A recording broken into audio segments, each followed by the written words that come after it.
spaceship with no memories of who they are or where they came from. The characters are all named in order in which they wake in stasis. So we've got some of the crew members here today. First up, we have our de facto leader on the ship, 2, who went from Broadway to outer space, Melissa O'Neill.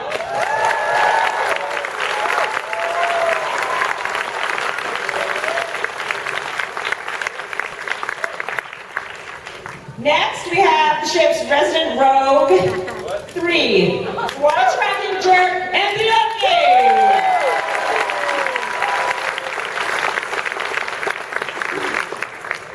So much better than jerk. A nice jerk. Is that possible? Yeah. Every ship needs a tech expert, and ours happens to be a kid. A mainstay of sci-fi movies, Jodelle plays 5.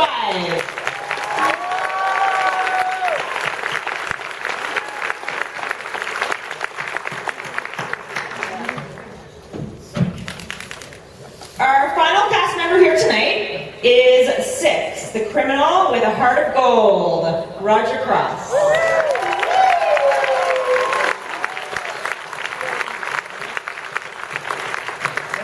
Move your bag into the front of you. Also here to talk about the show is one of its creators and exec producers. You may know him from his years on Stargate, Joseph Malozzi.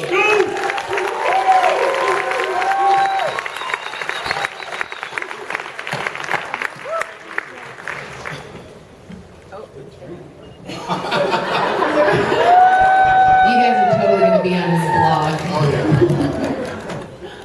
And finally, we have the guy who said we should make this into a TV series. There you go. Jay Firestone.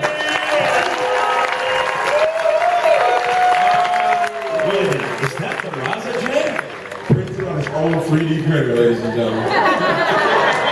I'm not even joking. I always wanted a 3D printer. What can I do? All right, guys, so we're going to open it up to you guys for some questions closer to the end. So we will get started here so we can leave enough time for that.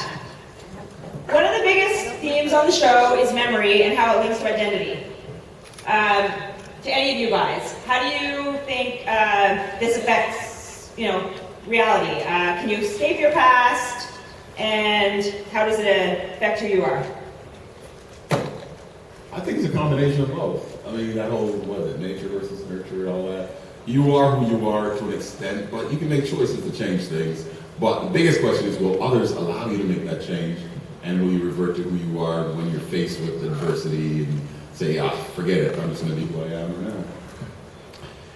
Now, one of the things that continues to draw me to the story is the idea of second chances, and I think that's something that a lot of folks can identify with. And can you ever really have a second chance? And that sort of speaks to what you were talking about, Roger, where our characters find out at the end of the first episode that they're really, really bad people. And we all deal with that in different kinds of ways, but fundamentally what it comes down to is, can we get a second chance? And that's a theme that plays through it. Can you get a second chance? Yes! Please, thank you. Do we need a second chance at answering that? All right, Melissa, your character, too, immediately takes on the role of leader. Why do you think the crew let that happen? Have you seen her in those jeans?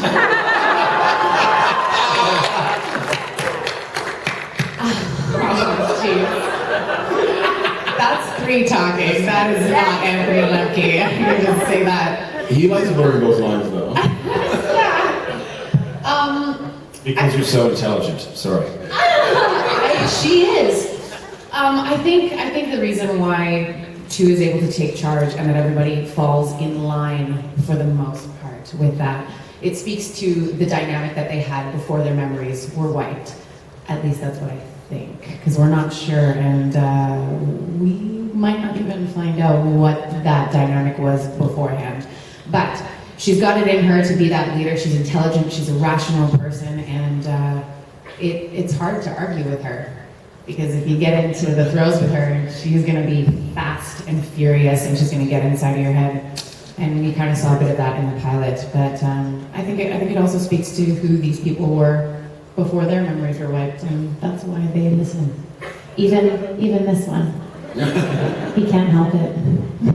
No, you're right.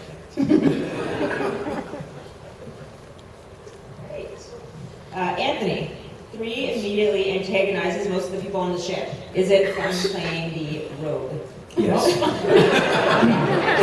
I mean, honestly, rogue is such a kind and generous word for what 3 frequently is. Absolutely, it's a total blast. And anytime you get to sort of step outside social norms and speak your mind, and I mean, how good would it feel if you could be that person in life to literally not care about the consequences of the things you say? Or maybe not even conceive of the consequences of the things you say. It's hard to know which it is for 3, but it's a lot of fun. All right. Jodelle, apart from the android, Five is the only character on the ship without a rap sheet. Do you think she belongs? Well, everybody on the ship did something to get there, so everybody belongs there for some reason. She definitely stands out. She's a little bit different, but that doesn't mean that she belongs there any less. Maybe she doesn't fit in like everybody else. Maybe she doesn't quite have the same history, but she has a history just like the rest of them. And you get to find out how everybody got to be there, and Five did something just like everybody else to end up on the ship. Episode 6. Roger, Yeah. your character is obviously a tough guy. What is it about Five's character that softens things? Ladies and gentlemen, right there. I think it's the whole idea of whether it's true or not. He sees part of the innocence he wish he still had. And he sees someone that's worth protecting and protecting that innocence and that vulnerability. And I think he has that part. That's, once again, I think that's part of his nature. And it's just automatic. He's someone that she needs protecting, and he's going to protect her. And maybe she doesn't need protecting. We'll find out, won't we, Joe? I did see a picture of Five with Bubba. Season 2. Oh, okay. Oh, oops. The dog, yes, indeed. There's a blog follower right there. Yeah. Bubba, for those of you who don't know, is, of course, my gun in the show, but it's also a dog. Yeah, actually my dog, and actually Anthony was in town in Vancouver for a couple of days. He actually stayed with us, and my girlfriend Kim was like, "Oh, we got to get a picture of him holding Bubba," and so we got an amazing blog pic of him holding Bubba, like Like a gun. He's a pug. Just to be clear, that big. If it was a Great Dane, then maybe it would have, been a little more masculine or something, but big. Joe, tell us a little bit about how Dark Matter came to be. A little bit about the graphic novel. Yeah, actually, I came up with the idea way back when I was working on a show called Stargate Atlantis.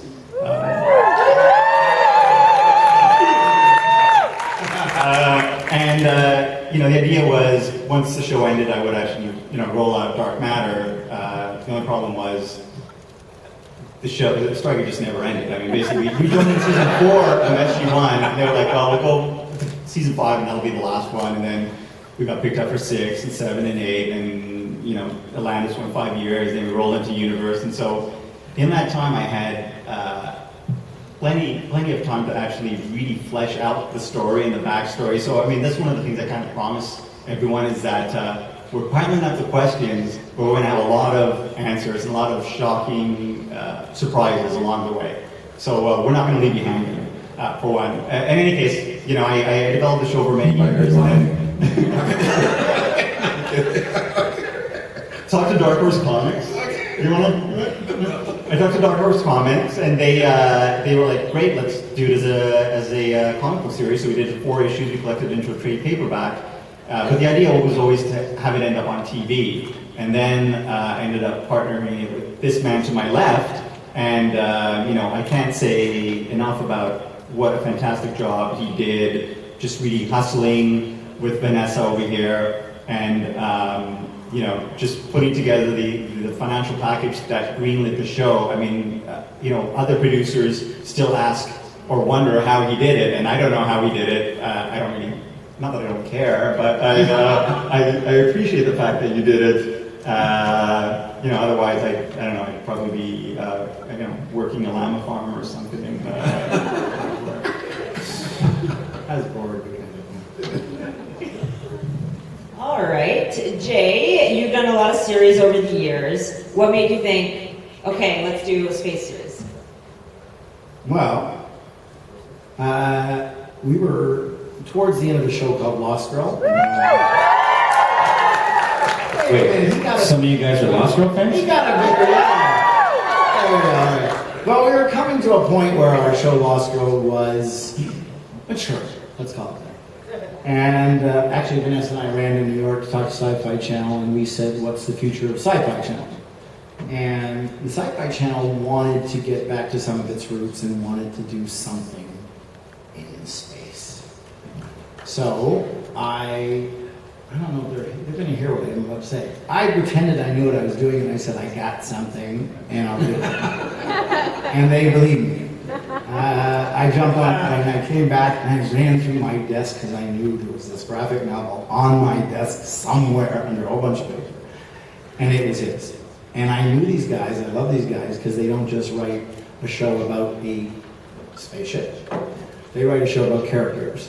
And that's what this really had to be about. So I jumped on it right away. I sent the graphic novel to Sci-Fi Channel. They said, wow, this is exactly what we want. Joe and Paul were like writers that they knew. It didn't come together as easily as it might have otherwise, because there is a reticence in space shows that you're not going to have a great ship. I'm going to hold this up a lot. That you're not going to have great vis effects, but we delivered. I hope everybody agrees. Yes! So the objective was to get a spaceship that was a character in itself. We built one. I think you're very happy with it. Pretty happy. And to have vis effects like, space stations and moons and nebulas that you're all going to enjoy watching. So it was a tough thing to put together, but we're glad we did. We are too! Good, awesome. Only you. Win the rest of you over, come on. Yeah, I think I start watching the show, right? So sort of to that point, Dark Matter has been labeled a return to the classic space opera. What are some of your sci-fi influences? Do you guys have favorite characters or series? Farscape, Cowboy Bebop, Stargate SG-1, Stargate Atlantis. Oh, the Star Wars, Star Trek. I'm going to date myself a little bit. Buck Rogers. Yeah, baby. That was a great show, and I watched all that growing up. Yeah. What? She's gonna say, who's Buck Rogers? Of course she is. I am a silent. Oh, that show. She's a little younger than us. Favorite sci-fi show? Yeah. I thought this was a over this side of the table specific question. Firefly.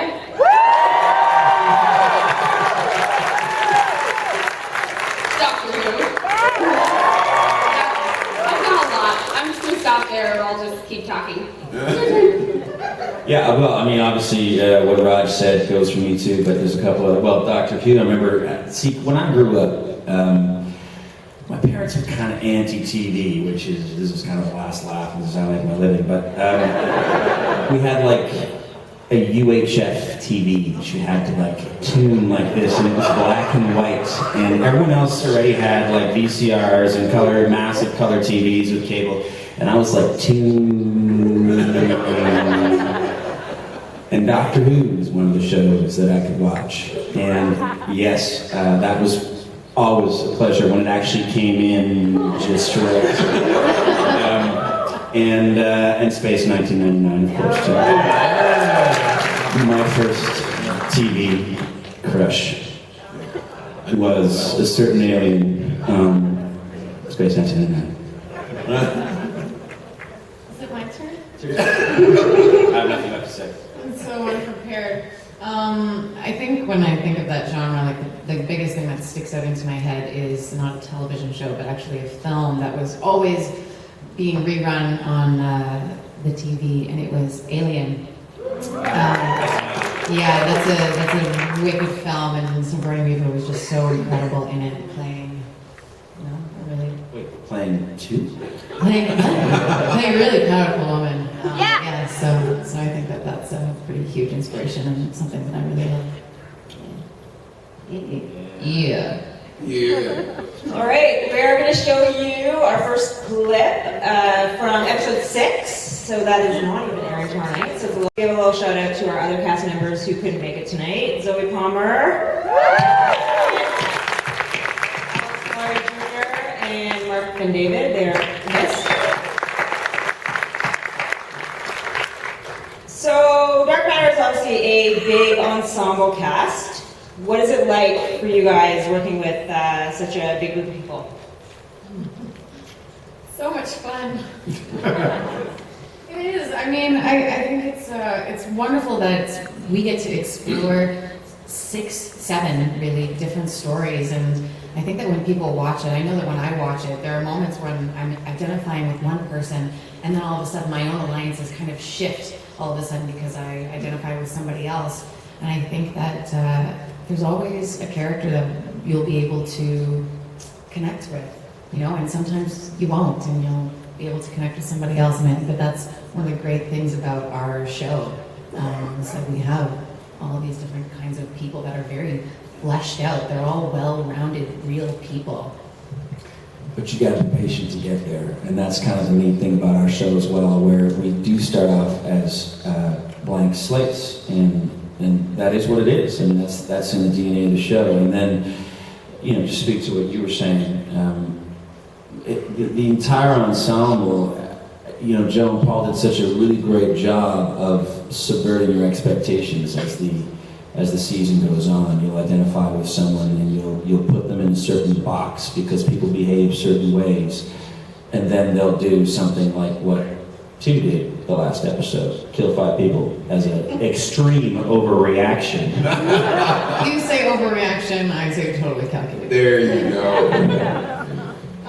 Yeah, I loved our group of people. It's really nice getting to know each other over. I mean, it takes 5 months to film a season, and you never know when it's not that many people that you're working with, and it's the same people every day. You don't know what can happen when we're strangers, and you don't know, we might not get along. So luckily, we all got along really well, and by the end of that time, we're like a little space family, and we were strangers that got to know each other just like on the show. Well, that was neat about it, because as diverse as our characters are on the show, I think we're all just as diverse in real life. And so we have a very bizarre group of people that came from these different walks of life and had to kind of fumble through getting to know each other, and we all clicked, and it became our little family, and it was great working with these guys. And there's times we clicked a little too well, and we'd be carrying on set a little bit when the producers are going, "We're behind schedule," but we enjoyed it, and we sang and did goofy things at times, but we enjoyed being together, and that it's great, as you said, you actually find out you can get along with these people as well, have to work with them, so it makes it that much easier and better to go to work each day. And because there's 7 of us, even if you're not getting along, you can always shoot with someone else. We also forgot to give a shout out to Paul Molly, one of the other creators who's not here.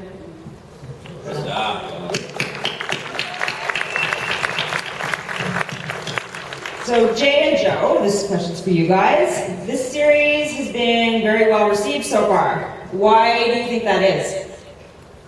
I think as Jay said, it's the characters, right? I mean, it's one thing I learned on Stargate that people like the adventures and the fights and the space battles. But at the end of the day, they come back to the characters and the relationships, whether it's that original SG-1 team or the Atlantis expedition or the members of the Destiny. It's the same thing here.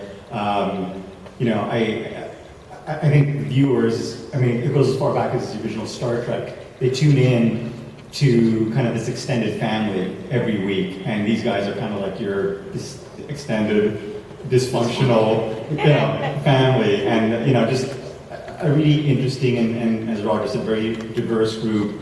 Some of them very similar to their characters, some of them very different. I mean, the guy to my right here, Roger, is a sweetheart. I mean, one of the last nights in Toronto, I went out to dinner with him and my girlfriend, and after dinner, Kim was like, he is such a nice guy.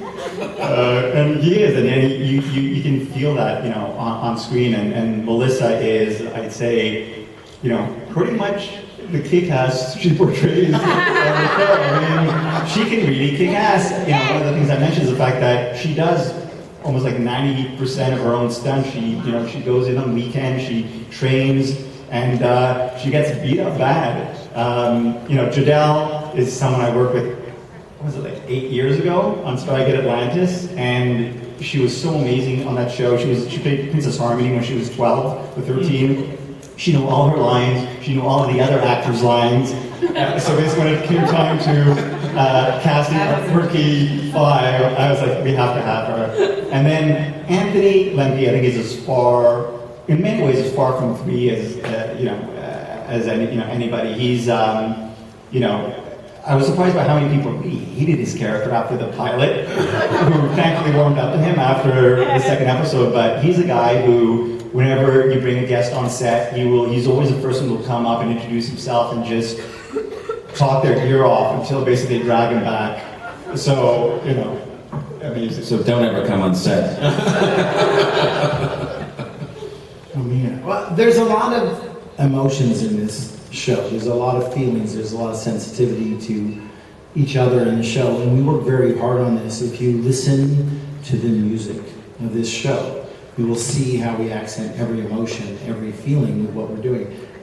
We spend a lot of time, and I really love what these guys give me in the edit room. I mean, it's a lot of fun to watch these guys. I see the faces when I'm doing an edit on the show, and I just zoom in on them.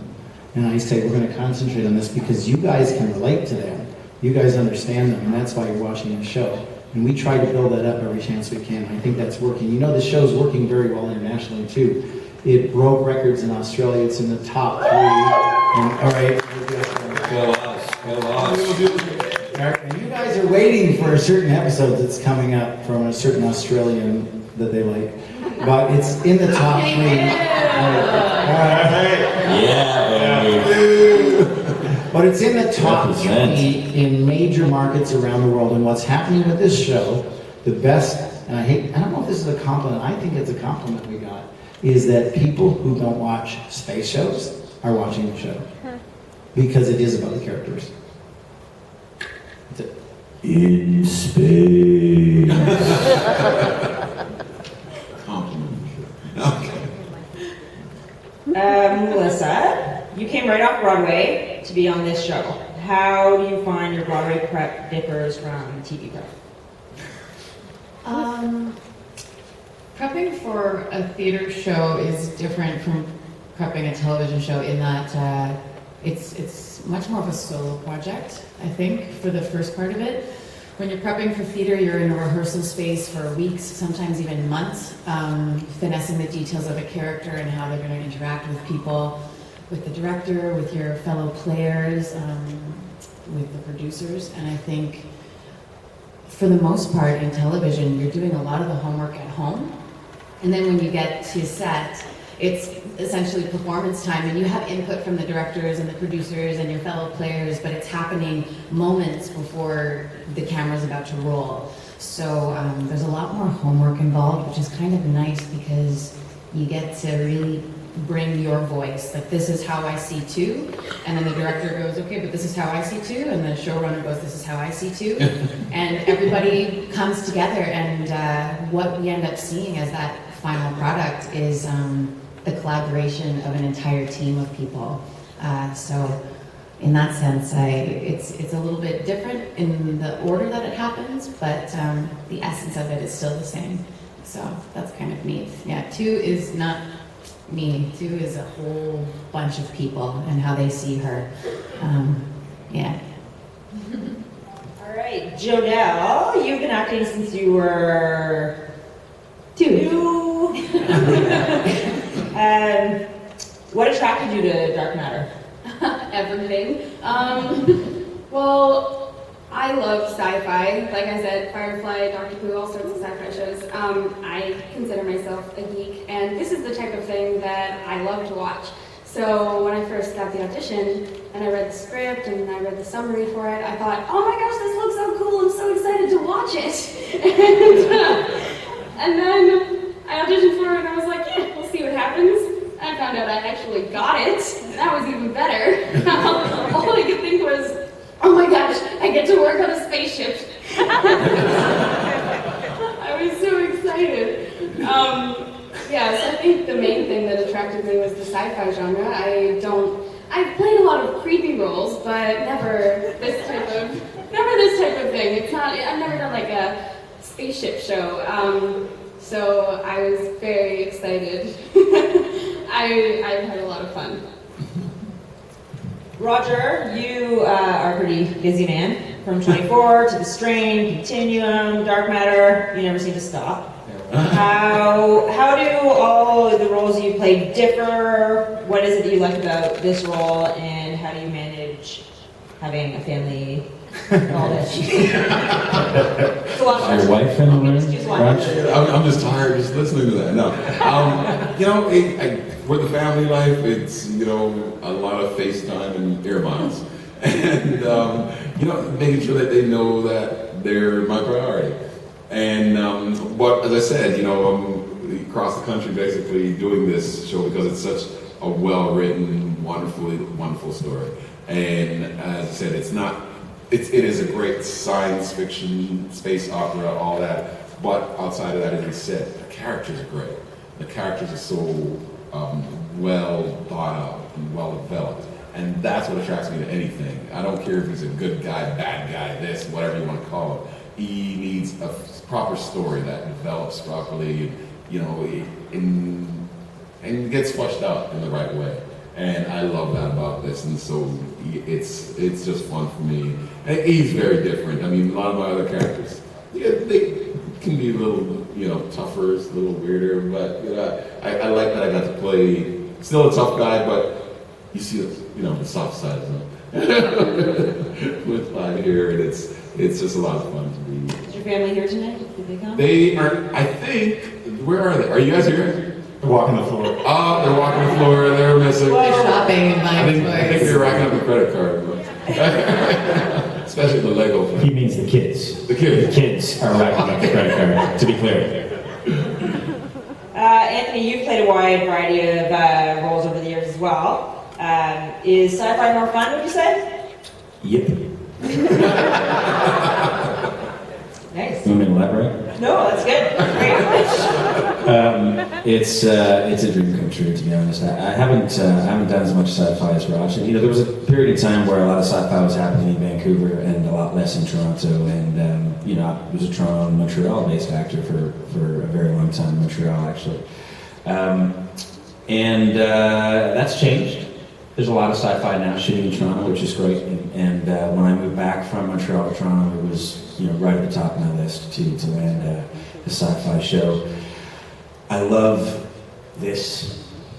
I love talking to folks who watch the shows, who contribute to the shows. I think one of the really interesting things about the sci-fi genre is, way back when we all used to participate in the arts, we all used to play, violin and whatever. We'd go to house parties and we'd be singing and dancing, whatever.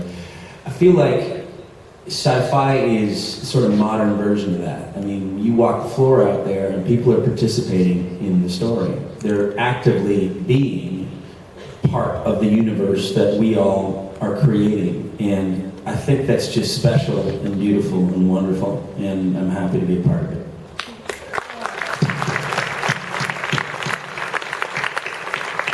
We're going to show you one more clip from episode 7.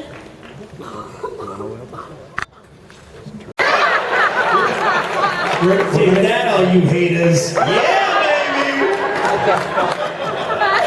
baby! That, for all you Strain fans out there, is Natalie Brown. Who is coming in town. She's a fantastic actress. I worked a lot with her in Montreal on various things, including Exploding Sun, which I'm sure you can find somewhere on the net. Wonderful actress. It's not competition for our show. You can watch it. So yeah, we bring lots of characters as well as guest stars onto the series to interact with our amazing leads. Jay, not all of the guest stars this season have been necessarily sci-fi regulars. Were you trying to shake things up a bit? I was asked specifically to bring new audiences to sci-fi, so I had dinner with Ruby Rose, and we were talking about another project, and she, if anybody, you guys know who she is, right? You heard of her? This Ruby Rose person? She's hot like fire. Somebody said she's hot. Maybe she's very sweet. She's very You can darling be and sweet and spicy. She came to dinner in these black and white tights and a baseball cap, and we just goofed around a few times. We've hung out a fair bit since, but she was wearing orange is the new black, and I said, "How'd you like to shoot guns and be a tough thing?" And she said, "Oh, cool." So, actually, quite honestly, the part she plays in the show originally wasn't the sexiest, most seductive thing in the world. So I called Paul and I said, "Okay, all right, we're going to make something a little different than the original thought, and we're going to play up the Ruby. Let's just say her sex appeal. Is that okay? You don't like the way I don't know. All right, okay. No, so we brought Ruby in to do something a little different than most sci-fi shows would do, and we're trying to do that. Where's Chris again? When the second season gets ordered, I will promise more non-typically sci-fi guest stars. Makes a difference. So, Joe. And you will really like what we did with Ruby. I have to tell you, Joe turned on all the magic and turned her into something that you're going to have a lot of fun with. She was great. I mean, basically we have, I mean, she was great. Will Wheaton will be guesting later in the season. It was fantastic. He basically, we were shooting in a location that was right by an airport, and he had this big long speech, and every time we would start talking, an airplane would come by, and we'd be like, "Okay, cut, start again." And he did, and he was just amazing. And you may be familiar with a guy called David Hewlett. He will be making an appearance, Tori Higginson, and just some great guest stars. All right, guys, well, I think it's time that we should hand it over to you. If you have any questions, I don't know how this is working, if there's a lineup or... Mike's here. Yeah. Oh, whoa! Everybody All right, that's your. Cool. All right, I pretty much already got, I'm guessing, my answer based upon how you guys are interacting in the panel right now. But this is for Jodelle. Based upon, I'm only guessing here, you're probably the tiniest and youngest actor on the group. Do you think all? But the most experienced. She's actually been acting longer than any of us. Truth. The question would be, do they pretty much treat you like their little baby sister? Maybe sometimes, but I mean, I think we're all fairly equal. And we did function like a family a lot of the time, so we all had our different roles to play. But I suppose I am the smallest one, so I am kind of like the little sister in the family. Thank you. Good. How's it going? Good. Right. Look, my question is in relation to the mysterious door that's down on the bottom left. Now I know you're not going to tell us what's behind the door, but can you confirm that whatever it is there is going to be a very significant part of the plot, or is it just a bit of a red herring? Sure. He doesn't do red hair. blind. Okay? Didn't she hint at that? If he puts something on there, there's a reason. And then that's what we sometimes do. We look and we try and find, ooh, I know he didn't do that for no reason, so what's he got in store for us? And then he has this grin that he does. And we look at there it is. That's the grin. And then he tries to mislead us at times. I'm not saying that, What's really interesting is I read the comments online, and all the reactions sometimes is, well, this doesn't make sense, or that doesn't make sense. And in my mind, I'm thinking, well, it doesn't make sense now, but in episode 10, it will. In fact, there's like a major revelation later in the season. I remember one of the cast members came up to me and going, wait a minute, in episode 3, when this happens, yes. So, to answer your question, it's all part of the big plan. That's all. First, thanks for bringing back a space show. All of us here, I'm sure, have really missed Firefly and Farscape and all those, and we really, really appreciate being able to go to our TV and tape and sit back and enjoy that. You guys seem like you get along really, really well. Would you be willing to share? I love you guys. And you must pull pranks occasionally. Would you be willing to share one of those with us I tonight? had one. Oh yeah. So when I first met Alex Malari, who plays 4, the very first thing he said to me before he said hello or anything was, "I'm scared of you." And I said, "Okay, hi, why?" And he said, "Silent Hill." I was like, this is great. I am going to use this against you at some point. I'm going to like whisper Silent Hill lines into your ear on set or something. He's like, no, don't. So I didn't for a while. And I waited until we were almost finished filming. I wanted the perfect opportunity, so he was curled up in his cast chair, sleeping, and he just got comfy, and I was like, now, this is the moment. And so I pulled out my phone, and I was like, YouTube, Alexa, look at me, I'm burning. Okay, there it is. And it's like the creepiest line, and I turned it all the way up, and I put it beside his ear. He was really mad. He was like, I could hear the sirens. We had some fun. Hi. Also, thank you again for bringing great science fiction back to the Sci-fi show. Really quick, I was wondering, we've seen a lot of new talents that your characters have developed over the course of the episodes that have been seen. Are there any talents that you guys are hoping you might develop that you think would be really cool to portray on the show? Backgammon. Yeah, you might win a game. No. There's actually a story behind that because I never really won a game from that guy who is the champion backgammer. Gammer. Gammer. Special talents. Let's answer that question seriously. Let's address that, guys. I really hope that 2 gets to do a massive chase scene. Like, I just want to see her, like, running and flipping and hurtling over things, just like parkour, cuckoo, jumping off stuff. I want to be like Spider-Man, and I really need to get into parkour class, or else it's going to be straight up stunt girl. But yeah, I think that'd be really cool. I'd love to just see her. I'm sending you to China. Remember, we discussed this. Yes. There you go. To be a circus performer. I actually just started a parkour training facility in China. I told her I'd send her. He's not joking. No, I'm not joking. I am not joking. We just started a facility This now. man, he does all kinds of wild. This is only one of his various adventures in life. Or swords. Swords would be cool. 2 and 4 should get into a sword battle. Just katanas everywhere. I think my question was more along the lines of what new skills. Like, because it feels to me like you did that all the entire first season. I didn't get to work with any, hardware. I want some, like, metal still painting in the sun. Fair enough. I'm gonna be cheesy and say I love what he's done, and I'm just enjoying the evolution of that. You like his frailties and things, so I'm good with how it's going right now. Yeah, I think we all have some pretty cool skills. I'd like to just see all of our skills develop a little bit more. We've seen, Five is the tech girl. I'd like to see some more of that.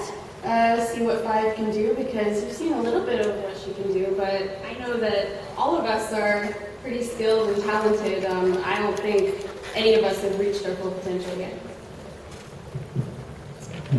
Thanks for the question. Oh, yeah. I just need to Are ask. those your real abs? That's the question I was going to ask. Sorry, you should have asked. It would have been funnier. That's awesome, is all I can say. Thank you. Congratulations. Jay, don't expect that from me next year. Some sit-ups up in here. Yeah, seriously. I love the costume. This is what I'm talking about, guys. This was what I was talking about before. Good night, man. Yeah. For you, which character besides your own do you like best on the show? And also, is there a reason why the whole cast isn't here for the panel? Because they're working. Looking super sorry. We're at jobs. We're the unemployed dudes. I flew them all down here. I mean, not my fault. It's just schedule. Sometimes others. Yeah, unfortunately, sometimes they don't only work on our show. Who would I be? Who would I be if I wasn't three? Who's your favorite character on the show? Not including you. Oh, Not sorry. including you. Other than you. Wow. Can I cheat on this one and give you two? Sure. Because my favorite relationship in the show is these guys, I just, I'm a dad, and I have two daughters and a son, and the relationship that they have developed over the series it's heartrending and beautiful and touching, and it sent me running from my scene over to watch the monitor and their scene many times. Aww. See, he is nice. Who knew? Seriously. My favorite is the android, I think. I mean, I love all of the characters for different reasons. Three's really fun to watch because he gets some of the best lines. Yeah. When we're doing our script read-throughs, it's just bursting into laughter because of the things that he gets to say. And I think all of us are a little bit jealous of his lines sometimes. But we have our fun as our own characters. But the android is just, she's great. And I'm not jealous of her role because of all of the ridiculous amount of words that she has to memorize, but she does such a good job. She's the perfect android. I love all the characters. I can't pick. I really can't pick. I mean, I'm usually one that can pick, but I really can't pick. I can't pick. Pick one. Okay, 3. Okay, 4, 5, 6, 7. No, I mean all of them. No, I really can't. They're great characters. I love them all, and I really do. I like the android too. Yeah. I'm an android girl. I think it's amazing what Zoe's done with that character. She's just perfected that neutral vibe. So good. Yeah, she works really hard, and it shows because she makes it look effortless. Yeah, she's great in that part. Yeah. All right. Thank you. Thanks. Question. Jodelle, I just want to say that I hope if it's not already in the works, they will. This is a really cool panel. You're all really interesting. I just think with your career, they ought to have a Comic-Con panel with just you talking about very interesting and long career. You've worked on some really amazing films with some very interesting people, including one of my favorite directors of all time.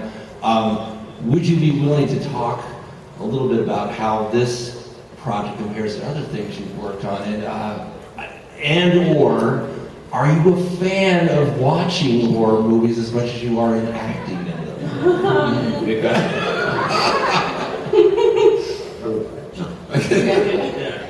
Acting is definitely my favorite part of the job. So there are lots of different aspects of the job. I mean, there are things like this. There's being on set. then there's watching. I like to watch it, once to see how it turned out. I get really excited when I've put a lot of effort into a project and then I get to see the finished product. But I'm not, the type of person that's like, you know what we should do? Watch more movies. I was so great in Dark Matter. Not exactly me, but I really enjoy watching the show to see how it turned out, and everything looks so different when you're filming it and then when you watch it. And as for how it compares to other things that I've done, it's the best. It is so much fun. I've had a lot of very different roles. I mean, a large majority of them have been creepy little girls or dead things. And Five is actually, she might not be dead or a zombie or a vampire, but she is kind of creepy sometimes. So, you have to throw a little bit of that in there. But she's not quite like any other character that I've ever played. And I really enjoy playing Five. I find us to be pretty similar, and she's quirky and weird, and I relate to that. Yeah. And yeah, honestly, I do think it's one of my favorite things that I've done so far, just because this is the type of show that I would watch, and I get to be in it, and I feel pretty lucky.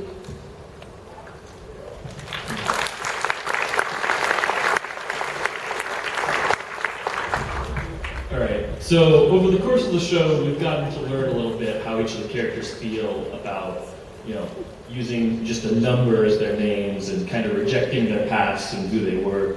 But I kind of wonder, how do each of you feel about the fact that your characters' names are numbers? You're number 1, number 2, not John or Smith or something like that. I'm really curious as to how that affects your portrayal of the character. And Joseph, as to why you guys chose to do that with your various characters. Well, just, we were in a room, and it was Paul and a guy called Martin Garrow, who was a writer on Stargate, who now has his own show, Blind Spot, on NBC. Check it out. We talked about it, and we just thought, the people they were the people they were, and the people they are now are the people they are now. And I just, when we were talking very early on, Jay, and I discussed that scene where, off the top of it, as episode 2, Melissa's character is presented with, this information about their true identities, and the android's trying to get her attention and can't get her attention. She says Portia, her real name, and she says, "Don't call me that, call me too." And it's just that moment really solidifies the fact that, for now, all these characters are moving forward, and whether they're successful or not remains to be seen. I mean, like in real life, it's not going to be a happy ending for everyone, but I mean, the journey will be a lot of fun. I think it backs to that same thing, nature versus nurture. And right now our characters are thinking we can nurture this new character and be the best person that we think we are. Will we be successful attempting to do that? Who knows, but it's so great to say, you know what, I want to move forward and embrace this person that I think I am and go for it.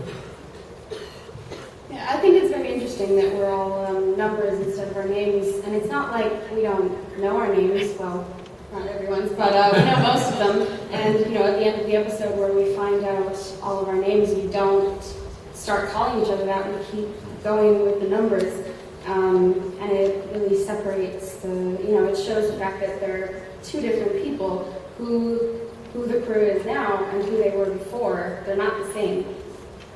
And an interesting thing happens with words and names, and we've all experienced it in our real lives, where you meet someone with a name that you've never heard as a name before. It was something else. It was a flower. It was a month. It was whatever. And when you first meet that person, you're like, your name's September, But eventually September becomes the person September, and that definitely happened for me with the number 3. And I like probably by about episode 3, maybe. it stopped being a number, and 6 stopped being a number, and 5 and 4, and I bet you, I'm willing to bet that that happened to all the actors. Yeah, I don't know what it was. That wasn't a thing that felt bumpy for me. Like right from when I was reading the script, it just made sense. I don't know what it was. Yeah. And there could be some jokes in there, I'm sure, about it being 2, but it just felt natural. And so it seemed appropriate that my character also was very, redundant about the fact that she was like, "Call me 2." So yeah, I don't know. It didn't feel odd. I think at first, when I read the script and I was just first looking at the project, it was a little bit confusing because I hadn't matched faces to numbers yet, and I was just like, oh, okay, there's a bunch of numbers, and I could figure it out, but I think the first moment when everything clicked was when we had our first read-through of the first episode, and the numbers were attached to people and voices and characters, and then everything fell into place, and it was easy to remember from then on, and the numbers became people. Thank you. Thank you. Thanks. Great, I think we have time for, is there 2 more people there? Hello. Hello. Hello. I didn't see your face. Oh, very Yes, mysterious. I have seen my face. Oh. Here's the question. As an actor myself, you develop a character, you go from episode to episode, you find your different colors, your ups, your downs, your reasons, your backstory, which there isn't any because none of you know. How much liberty do you have with the writers to change a line or 2? Oh, I'm getting it. Why don't we let Anthony answer this question?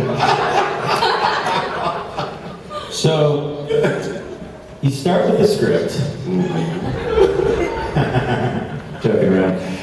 No, to be honest, I happen to have, I was given a fair amount of freedom because what you may or may not know is that we always have a writer on set with us watching in the monitor, which is the greatest gift for an actor, and it gives you way more freedom than you would ever have, because you have the guy who wrote the script and knows your character almost better than anybody else who's watching. And in order for 3 to come alive, at least as the way I know how to do it as an actor, it requires a fair amount of freedom to play. And to Joe's credit, he gave me that freedom. And it speaks to a little bit to what Melissa was talking about. I mean, I don't see my position as an actor as creating the character because I'm not what you see. What you see is a collaboration of the writer, me, the director, the editor, and Jay too. Absolutely. I mean, I've worked with Jay a bunch of times, and the number of times where lines have come from Jay that I found out about, or Or when I cut out something you say. Yeah. Or when I cut out something you say that I didn't like. Yeah, absolutely. Yeah, for sure. That happens. So that freedom's been great, and that's a tribute to a confident writer. Yeah, I mean, anytime you read a new script, you bring you to it. You bring this character you've created, and you get there the day, and you present it, and you do your thing. And some things they might not like, some things they like, and you also might bring something that they didn't think of. And so all of a sudden they go, oh, we can incorporate that, or things like that. And what's the beauty of it is, that sometimes your suggestions are great, other times they're not so great, but they're, see, he's shaking his head. No, but he hears it out. He hears it out, and he allows this collaboration to happen, and it's still an art, and it's a beautiful thing when it comes together, and all of a sudden the best product comes out there. And I said, it's not just one person's vision of it; it's everyone's vision coming together and culminating in what you see on screen. And it's a great place to work because we have that ability to discuss things and sort it out, and hopefully make it the best thing it can possibly be.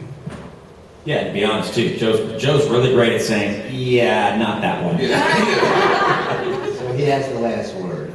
And he gets credit for when it's good too. So. Thank you. There's the face. Hey, thank Look you at so that. much. That's hilarious. And even the face is awesome. All right, last question. Hi, question. In the dining hall, in the background, it looks like there's a fish tank, which looks Fish tank. Which Fish seems tank. like a unique piece of decor, especially for a spaceship that lives Yes. with artificial gravity. Is that really a fish tank? How did that idea You'll come notice about? in the ensuing episodes that there's a different, what is it called? Every few episodes. So basically, it's the loop. It's either the aquarium or the desert or some forest. It's essentially a little piece of earth, a little piece of home for the crew, and it's intended as sort of a video, really. It's not an actual fish tank, or else basically they would have probably eaten all the fish by the end of the episode. We're just not that smart. We're like, gosh, I hate this protein food. Or we're just really bad fishermen. But there is a story about the fish tank that I'm going to share. And if you look carefully at the fish tank, it's actually 3 screens. And the challenge is lining up the way the fish cross through the screens. Oh my god, I was so OCD about that. It drove me crazy. I would always be staring. Yeah, totally. Oh, like, where does he go? He just, there he is! And it got so bad that at some point in time, you won't see the fish tank anymore. So I am a strong proponent of the fish tank as opposed to the wheat fields or anything. So if you feel the way I feel, you should like tweet, say the producers, love the fish tank, where'd the fish tank go, missing the fish tank. Gentlemen, your next box is running for office.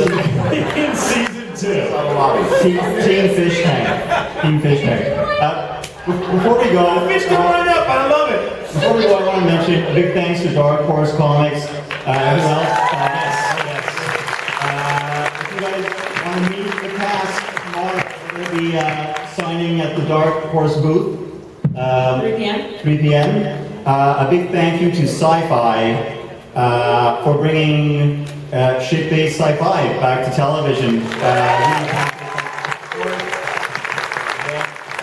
big thanks to a fantastic cast, and a big thanks to Vanessa and Jay who really put it all together. So, and thank